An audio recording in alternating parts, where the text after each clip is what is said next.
حسبتم انما خلقناکم، کیا پس گمان کرتے ہو تم کہ پیدا کیا ہم نے تم کو عبثاً کھیلتے ہوئے، وانکم الینا ترجعون، اور یہ کہ تم ہماری طرف نہیں لوٹائے جاؤ گے۔ فتعالی اللہ الملک الحق، پس بہت برتر ہے اللہ تعالیٰ، بادشاہ ہیں برحق، لا الہ الا ہو، نہیں کوئی معبود مگر وہی، رب العرش، رب ہے پروردگار ہے عرش الکریم، عرش بزرگ کے، وَمَن يَدْعُ مَعَ اللَّهِ، اور جو پکارے اللہ کے ساتھ الٰہًا آخر، معبود کسی اور کو، لا برہان لہ بہ، نہیں کوئی دلیل اس کے پاس اس کے معبود ہونے کی، فإنما حسابہ، بالتحقیق اس کا حساب عند ربہ، اس کے رب کے پاس ہے، انہ لا یفلح الکافرون، کہ کامیاب نہیں ہوں گے انکار کرنے والے، وقل رب اغفر وارحم، اور آپ کہیں اے میرے رب خطائیں معاف فرما، وارحم اور مہربانی فرما، وانت خیر الراحمین،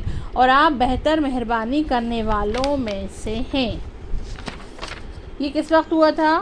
اس کی فضیلت کیا ہے؟ اس کی بہت بڑی فضیلت ہے۔ ایک مرتبہ عبداللہ بن مسعود رضی اللہ تعالیٰ عنہ کا گزر ایک مصیبت زدہ شخص پر ہوا، آپ نے اس کے کان میں یہ آیتیں پڑھیں اور اسی وقت اچھا ہو گیا۔ نبی صلی اللہ علیہ وسلم نے اس سے دریافت کیا، آپ نے اس کے کان میں کیا پڑھا؟ آپ نے بتایا یہ آیتیں پڑھیں۔ نبی صلی اللہ علیہ وسلم نے فرمایا، اس ذات کی قسم جس کے ہاتھ میں میری جان ہے، اگر کوئی آدمی جو یقین رکھنے والا ہو یہ آیتیں پڑھ کر پہاڑ پر دم کرے تو وہ بھی اپنی جگہ سے ہٹ جائے، یعنی پہاڑ جیسی آفت بھی ٹل جائے۔ لہٰذا یہ آیتیں ہر شخص کو یاد کر لینی چاہیے اور نمازوں میں اس کے علاوہ بھی پڑھتے رہنا چاہیے۔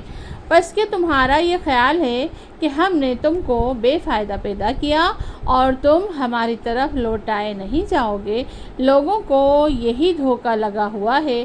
کیا کافر اور کیا بددین اور بے دین مسلمان سب اعتقاداً یا عملاً یہی سمجھتے ہیں کہ ان کی تخلیق کا کوئی مقصد نہیں، نہ ان کو کبھی اللہ کے حضور میں حاضر ہونا ہے، اس لیے وہ قرآن کے دلائل کو جھٹلاتے ہیں، یا تخلیق کا کوئی مقصد نہیں جھٹلاتے ہیں، یا ان کی زندگیاں غلط رخ پر پڑی ہوئی ہیں۔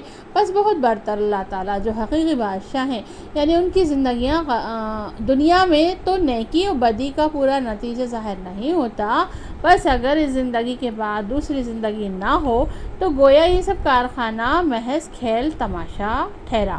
حق تعالیٰ کی جناب اس سے بہت بلند ہے کہ اس کی نسبت ایسا خیال کیا جائے، ان کے سوا کوئی معبود نہیں، وہ عرش بزرگ کے مالک ہیں، وہ عرش عظیم کے مالک ہیں۔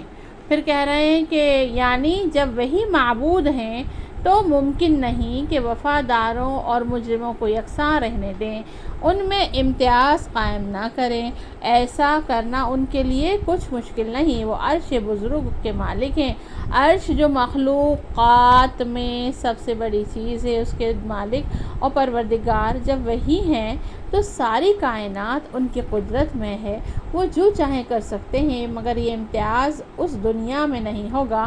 یہ دنیا تو امتحان گاہ ہے، امتحان کے حال میں سب طالب علم ساتھ بیٹھتے ہیں، کامیاب ہونے والے بھی اور ناکام ہونے والے بھی، سب کے ساتھ یکساں معاملہ کیا جاتا ہے۔